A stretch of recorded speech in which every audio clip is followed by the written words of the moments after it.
একদিন আম্মাজান আব্বাজানের পাশে রাতে শুয়ে শুয়ে গুনগুন করে কান্না করে। আব্বাজান বলে, বিবি কান্না করো কেন? মা বলে, আমার সন্তানের উপরে কষ্ট। কি কষ্ট? কয়, এক সপ্তাহ হইল আমার সন্তান আমারে আম্মু বলে ডাক দেয় না। কেন? বলে রাগ করছে। রাগ করলো কেন? কয়, আমি একটা অন্যায় দেখে ধমক দিছি, আমার সন্তান রাগ কইরা মা কয়া ডাকে না। ঘরে আইসা ভাত খাইয়া চলে যায়, আমার চেহারা দিয়ে তাকায় না, মা বলিয়াও ডাকে না। বাবা ডাক দিয়ে কয়, বিবি তুমি আরামে ঘুমাও, খানা খাও। সন্তান বুঝতে পাইরা হঠাৎ আইসা তোমার কাছে মাপ চাইবে, তুমি কষ্ট নিও না। আম্মু জান কান্না করে কয়, রে স্বামী, যতবার খানার প্লেট আমি সামনে নেই, আমার খানার লোকমা ভেতরে যায় না। আমি যত চেষ্টা করি ঘুমানোর জন্য, আমার চোখে ঘুম আসে না। কারণ আমার ঘুম আর খানা থেকে ওই সন্তান আমাকে আম্মু বলে যদি ডাক দেয়, ওই সন্তানের একটা ডাক আমার কলিজাটা পর্যন্ত সিরিয়া যায়। আমার খানাও ভালো লাগে না, ঘুমও ভালো লাগে না। একটা সন্তান আম্মু কয়ে ডাক দিলে কলিজা ঠান্ডা হয়ে যায়। আল্লাহ কয়, রে গোলাম, তোর মা কতটা তোর জন্য আশিক, তুই একটা ডাক দিলে মা কত খুশি। অথচ ওই মা মাত্র তোরে 10 মাস গর্ভে ধারণ করেছে। ওই মা তোরে নিয়ে কিছু কষ্ট করি এখন তোরে ভুলতে পারে না। আর আমি আল্লাহ তোরে যে সুন্দর চেহারা দিয়া বানাইছি, আমি আল্লাহ তোরে এত সুন্দর কথা বলার কণ্ঠ দান করেছি, ওরে আমি আল্লাহ তোরে ডাক না শিখাইলে তুই ডাকতে পারতি না। আমি আল্লাহ তোরে এত সুন্দর চেহারা, এত সুন্দর কণ্ঠ দিলাম। আমি আল্লাহ, তুই দুনিয়াতে যেয়ে কি খাবি? তোর আম্মা জান ওই খানা বানায় নাই। আমি আল্লাহ তোর জন্য পিওর দুধের ব্যবস্থা করলাম। দুনিয়ার মানুষ ফ্লাক্স বানায়, ফ্লাক্সে গরম পানি, গরম চা, গরম দুধ রাখে, 24 ঘন্টার বেশি গ্যারান্টি দেয় না। আর আমি আল্লাহ তোরে কত মায়া করে বানাইছি, তুই দুনিয়াতে যাওয়ার পরে কি খাবি? আমি আল্লাহ কুদরতের ফ্লাক্স বানাইয়া তোর মায়ের বুকে দুধের আয়োজন করেছি। এমন দুধ আমি দিলাম 24 ঘন্টা না, 2.5 বছর, 2 বছর পর্যন্ত মায়ের দুধ পান করবি। একটা সেকেন্ডের জন্য কখনো নষ্ট হবে না। তুই দুনিয়াতে আসছো, তোর দাঁত নাই, কোনদিন তোর আব্বু আম্মু বলে না আল্লাহ ছেলে দিলা দাঁত দাও না কেন? আমি সময় মতো দাঁত দিয়ে দিছি। তুই হাঁটতে পারো না, আমি হাঁটার শক্তি দিলাম। তুই মাকে বলতেই পারো না, মা কইয়া ডাকতেও পারো না, তুই বাচ্চা। তোর এখন বুঝি শুধু কান্নার আওয়াজ। আর ওই কান্নার সাথে মায়ের সাথে একটা চুম্বুক লাগায় দিছি। কান্না দিয়া কখন কি চাও তোর মা ছাড়া কেউ বুঝে না। তুই কান্না করলেই মা বুঝে। এখন তুই কান্না দ্বারা শীত করতেছে, কাঁথা চাইতেছ। তুই কান্না করে এখন বাথরুমে যাবি, বলতে পারো না আম্মু বাথরুমে যাব, শুধু কাঁদতেই আছো। মা বুঝতে পারছে তোর কান্নার দ্বারা তুই বাথরুমে যাইতে চাও। বাবা কয়, বাচ্চা কাঁদে কেন? ক্ষুধা লাগছে, খানা দাও। আম্মু কয়, না মাত্র 5 মিনিট আগে খানা দিয়েছি, সুজি খাওয়াইছি, তো কাঁদে কেন? আম্মু কয়, বাচ্চারা ঘুমের আগে কান্না করে, সেই কান্না এখন কান্না করতেছে ঘুমের জন্য, ক্ষুধার কান্না না। আল্লাহ কয়, তোর কান্না দ্বারা কি চাও? মা বুঝে, বাবাও বুঝে না। আমি আল্লাহ তোরে এত আদর করে বানাইছি, ও বান্দা তুই কথা বলতে পারতি না। আবার তোর মতো কত বান্দা বানাইছি, দেখ খানাও মুখ দিয়া খায় কিন্তু জবানে কোনো আওয়াজ নাই। আবার তোর মতো মানুষ বানাইছি একই লেভেলের, কিন্তু চোখ আছে, চোখে পাওয়ার নাই। ওরে বান্দা, তুই যে সারা রাত দরজা জানালা বন্ধ করিয়া মোবাইল হাতে নিয়ে কবিরা গুনার দিয়ে তাকাও, জীবনটা গুনায় গুনায় কাটাইয়াছে, হারাটা নষ্ট করে ফেলেছো। ও বান্দা, তোরে যদি আমি অন্ধ বানাইতাম, বল কেমনে নাচ গান দেখতি রে বাবা? এতদিন দেখছো, এখনো কি তওবা করবি না? ওয়াজের প্যান্ডেলে আসছো, মসজিদে তোরে পাওয়া যায় না, আলেমের মজলিসে পাওয়া যায় না। ওরে তুই কই দৌড়াইতেছ রে গোলাম? ওরে দুনিয়ার পিছনে যারা দৌড়ায়, ওরা দুনিয়াও পায় না, আখিরাতও পাবে না। দুনিয়াতেও দেখো শান্তি নাই। যতদিন টাকা পয়সা হইছে লাভ কি? বিল্ডিং বানাইছে, ঘুমাইতে পারে না, টাকা রেডি করছে, ব্যাংক জমা টাকা খাইতে পারে না। এই দুনিয়ার কোনো লাভ নাই। ও বান্দা, আমি আল্লাহ তোরে এত আদর করে বানাইছি, তুই কি একবারও পারো না আমি আল্লাহকে একটা আল্লাহ বলে ডাক দিবি? যদি তুই আল্লাহ বলে ডাক দাও, তোর মায়ের থেকে আমি আল্লাহর 99 গুণ মায়া। তুই যদি জিহ্বাটা নাড়াইয়া একটা মোহাব্বতে ডাক দাও আল্লাহ, আল্লাহ বলে আমার বড় মায়া লেগে যায়। আমি আল্লাহ রহমতের দরজা খুলে দেই, আমি আল্লাহ মোহাব্বতের নজর দিয়া আমি তোর সব গুনাহ মাফ করে দেই। ও বাবারা, আল্লাহ বলেন আমারে ভয় কর, মুসলমান না হইয়া কবরে আসিস না। আল্লাহ বলে নাই বক্তা না হইয়া কবরে আসবি না, পীর না হইয়া কবরে আসবি না, নেতা না হইয়া আসবি না, মাওলানা না হইয়া মরবি না বলে নাই। আল্লাহ বলেন তুই মাওলানা না মুফতি না বক্তা না শ্রোতা ইমাম না মুক্তাদি, টাকাওয়ালা ধনী না গরিব আমি জানি না, আমি জানবো তুই মুসলমান নি। ওয়ালা তামুতুন্না ইল্লা ওয়া আনতুম মুসলিমুন, আমি চাই তুই মুসলমান হইয়া মরবি। কেন? আমি চাই তোকে বিনা হিসাবে জান্নাতে দিব। হিসাবদের কাঠগড়ায় যদি দাঁড়াও, তুই জাহান্নাম ছাড়া তোর উপায় হবে না। আর জাহান্নাম কত ভয়ঙ্কর আমি আল্লাহ বানাইছি, আমি জানি। তুই আমার কাছে কত দুর্বল, জাহান্নামের একটা সেকেন্ডের গরম সহ্য করতে পারবি না। ওয়াখলিকাল ইনসানু যায়ীফা, আমি মানুষ বড় দুর্বল করে বানাইছি। দুনিয়াতে বৈজ্ঞানিকরা বলে জমিন থেকে 9,30,00,000 মাইল উপরে সূর্য। জমিনটা যত বড়, পৃথিবীর থেকে 13 লক্ষ গুণ বড় সূর্য। মুফাসসিরিনে কেরাম বলেন নবীজি বলতেছেন সূর্যটার অনেকগুলো মুখ আছে, একটা মুখ নিচে করা, বাকি উপরে করা। এই একটা মুখের তাপ ডাইরেক্ট যেন জমিনে না লাগে, ফেরেশতারা ঠান্ডা পানি ঢালতেছে। আবার ওই সূর্যের নিচে একটা পাতলা গ্যাসের আবরণ আছে, ওই সূর্যের তাপটা গ্যাসের আবরণে ম্লান হয়ে যায়, এরপরে তাপ জমিনে আসে। এই তাপটাও বান্দা সইতে পারবে না। এজন্য আল্লাহ পাক মাথার চামড়া বড় পাতলা, আল্লাহ চুল দিয়া কাভার করে দিলেন যেন ডাইরেক্ট তাপ লাইগে কষ্ট না হয়। শরীরে পোশাক লাগায় দিয়েছেন, বান্দা তুই খালি গায়ে সূর্যের সামনে বেশিক্ষণ দাঁড়াতে পারবি না, মাথার চুল ফালায় দাঁড়াতে পারবি না, সহ্য করা যায় না সূর্যের গরম। সৌদি আরবে অনেক গরম, আমাদের দেশেও গরম কম না। সূর্যের গরম সইতে পারো না রে গোলাম, ওই জঙ্গলের পশুগুলো আমি আল্লাহ পশমের দ্বারা কাভার দিয়া দিলাম যাতে সূর্যের গরমে কষ্ট না হয়। ও বান্দা, আমি আল্লাহ পাক রব্বুল আলামিন এই সূর্যের তাপ সামান্য সহ্য করতে পারো না। দিনের বেলা সূর্যের তাপ ছিল, রাতে নাই, এরপরও কেন গরম লাগে?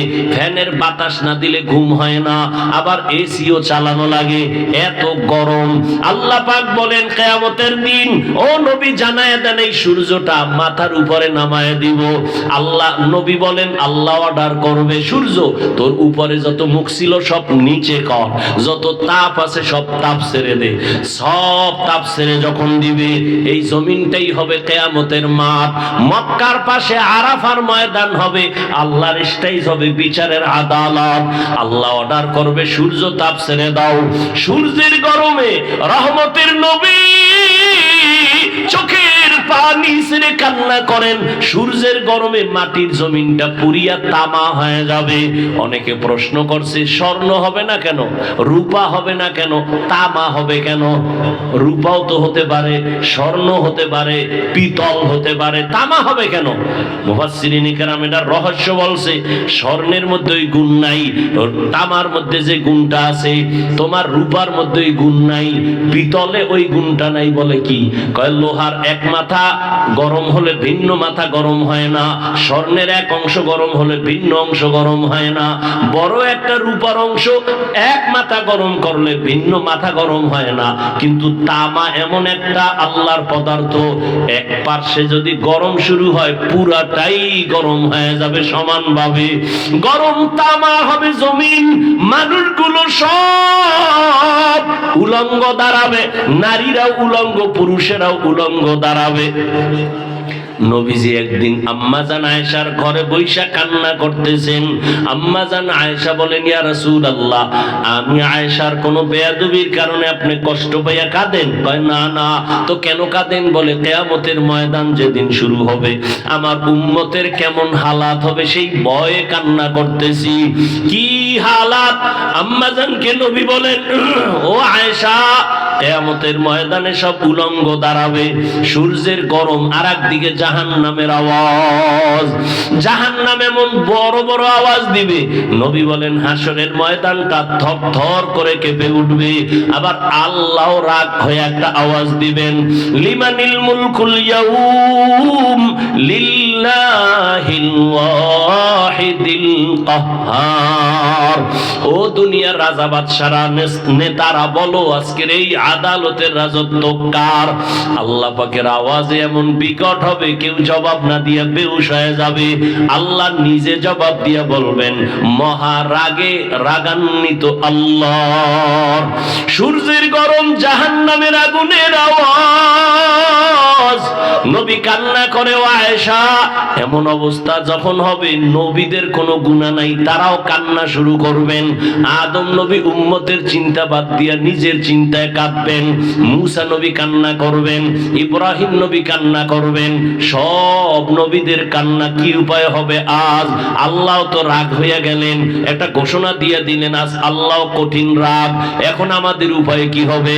উম্মতেরাও পাগলের মতো দৌড়াবে, কোন নবীর কাছে গেলে একটু সুপারিশ পাবো। আদম নবীর কাছে যাবে, ফেরত চলে আসবে, পারবে না। মূসা নবীও ফিরায় দিবেন, ইব্রাহিম নবীও ফিরায় দিবেন। আম্মা জান আয়েশা বলেন, নবী তারপরে কি হবে? নবী বলেন, সর্বশেষ এই উম্মতগুলো আমি মুহাম্মদের তালাশ করবে। আম্মা জান আয়েশা বলেন, ইয়া রাসূলুল্লাহ, আপনাকে কোথায় পাওয়া যাবে ওই দিন? নবী বলেন, ওই দিন আমি আল্লাহর আদালতের সামনে মাকামে মাহমুদ, আমি আল্লাহর সামনে কুদরতি ভাবে চোখের পানি ছেড়ে সিজদায় পড়ে কান্না করব। আল্লাহ আমাকে বলবেন, নবী কাঁদবেন না, মাথা উঠায়া দাঁড়ান। আমি দাঁড়ানো মাত্র আল্লাহ আমার কান্না বন্ধ করে বলবে, যান, আপনি বেছে বেছে গুনাহগার আপনার উম্মত যারা সব জান্নাতের পথে নিয়ে যান। নবী তখন আপনি কি করবেন? আমি আমার উম্মত গুলো ধরে ধরে জান্নাতের পথের দিকে নিব। আম্মা জান আয়েশা বলেন, ওই উম্মত চিনবেন কি করে? মূসা নবীর উম্মত কোটি কোটি কোটি মানুষের ভেতরে, ঈসা নবীর উম্মত থাকবে, ইব্রাহিম নবীর উম্মত, দাউদ নবীর উম্মত, কেমনে চিনবেন? রহমতের নবী বলেন, ও আয়েশা, আমার উম্মত যারা 5 ওয়াক্ত নামাজ ওযু বানাইয়া আদায় করবে, কিয়ামতের ময়দানে ওযুর জায়গাগুলো নূরের আলোতে চমকাইতে থাকবে। আমি নবী দেখে দেখে জান্নাতের পথে নিয়া কাউসারের সামনে লাইনে দাঁড় করাবো।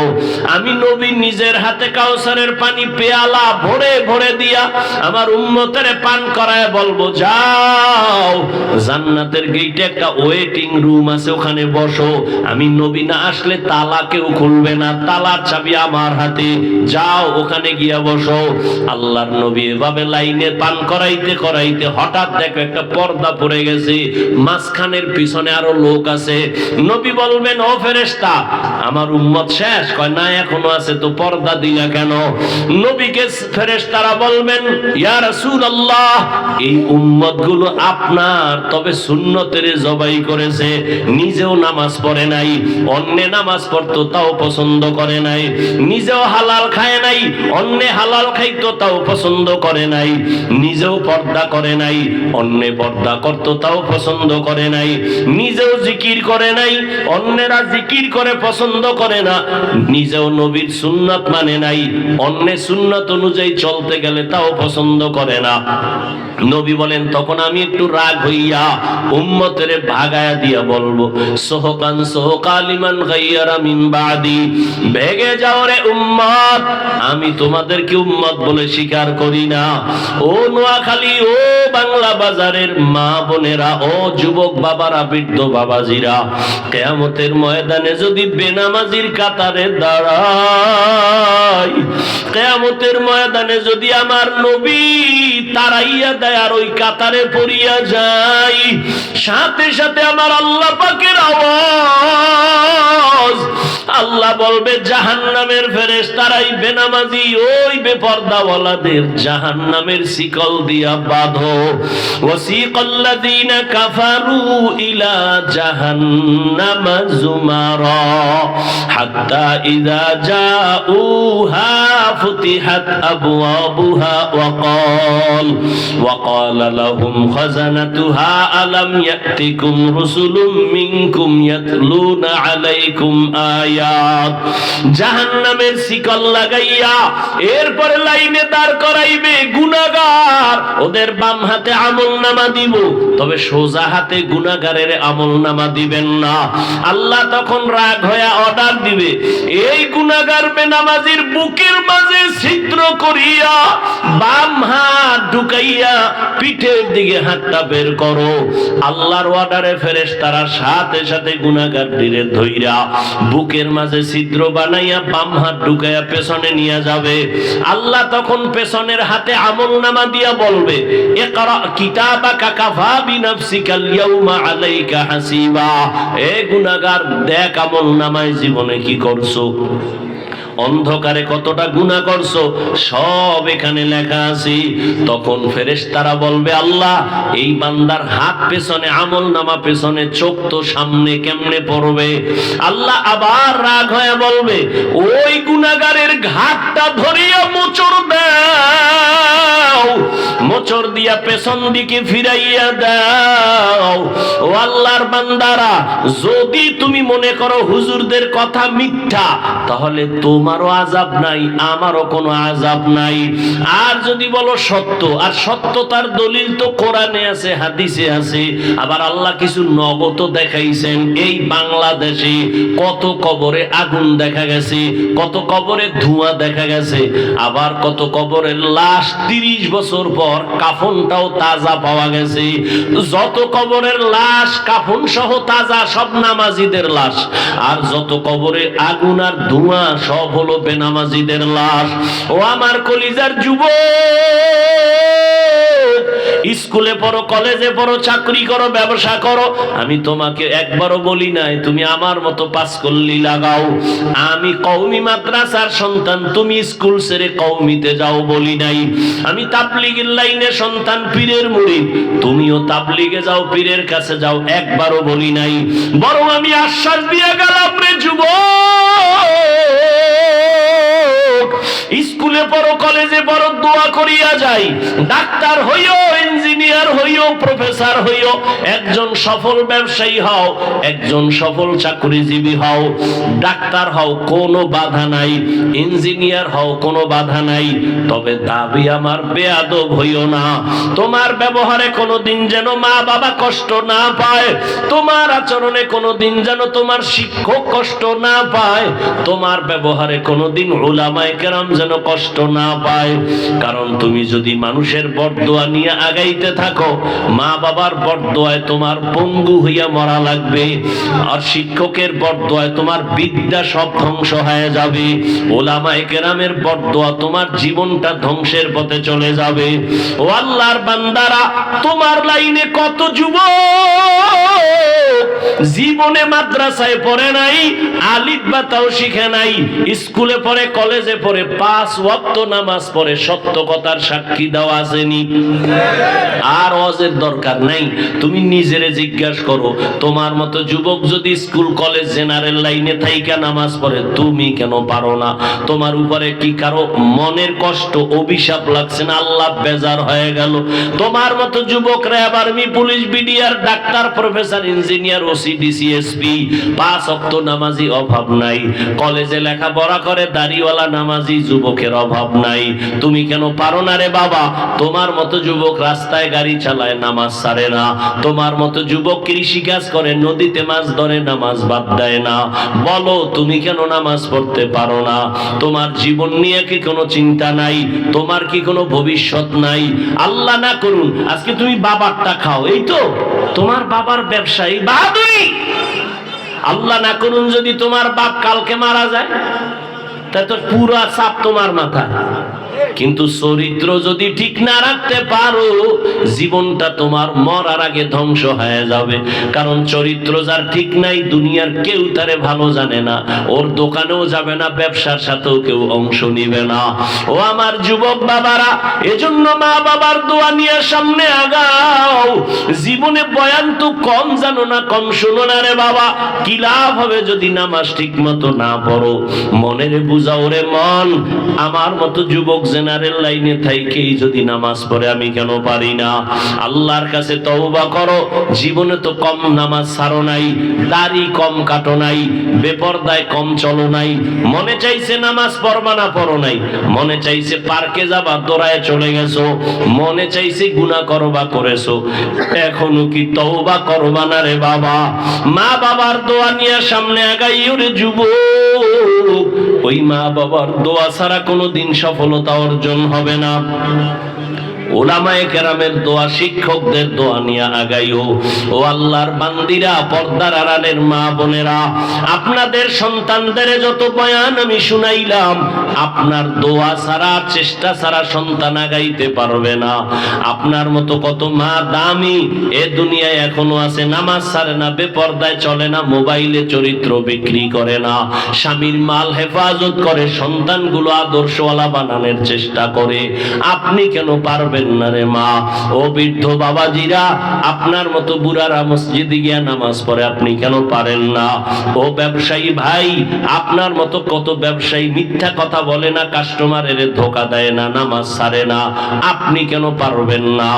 এখন থেকে তৈরি হয়ে যান, আল্লাহর কাছে তওবা করেন। মরিয়া গেল যাব, হায়াতের মালিক, ইজ্জতের মালিক আল্লাহ।